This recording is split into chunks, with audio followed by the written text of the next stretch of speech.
ആസിഫ് അലി, അപർണ ബാലമുരളി, ഹക്കീം ഷാജഹാൻ, ഹന്ന റജി കോശി, സമ്പത്ത് എന്നിവരെ പ്രധാന കഥാപാത്രങ്ങളാക്കി ജിത്തു ജോസഫ് സംവിധാനം ചെയ്യുന്ന മിറാഷ് എന്ന പ്രദർശനത്തിനെത്തുന്നു. 717 പ്രൊഡക്ഷൻസ് ഓഫ് ബെഡ് ടൈം സ്റ്റോറീസുമായി സഹകരിച്ച് നാദ് സ്റ്റുഡിയോസ്, ഇംഫോർ എന്റർടൈൻമെന്റ്സ് അവതരിപ്പിക്കുന്ന മിറാഷ് എന്ന ചിത്രത്തിന്റെ ഛായാഗ്രഹണം സതീഷ് കുറുപ്പ് നിർവഹിക്കുന്നു.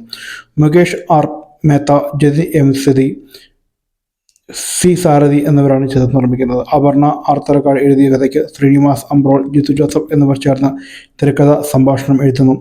ഗാനരചന വിനായക് ശശികുമാർ, സംഗീതം Vishnu Shyam, editor VS Vinayak, executive producer Katina Jeethu, controller Pranav Mohanan, production designer Prashanth Madhav, costume designer Jeethu, makeup Amal Chandran, stills Nandu Gopalakrishnan, chief associate director Satheesh Ramachandran, effects Tony Max, production executive Haseem Nemom, Rohit Kishore, productions manager Aneesh Chandran, poster designer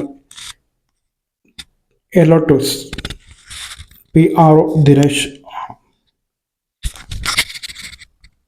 അപ്പം ഈ സിനിമ തിയേറ്ററിൽ റിലീസാണ്. അപ്പം എല്ലാവരും തീർച്ചയായിട്ടും കാണുക, എന്നിട്ട് അഭിപ്രായം തീർച്ചയായിട്ടും അറിയിക്കുക.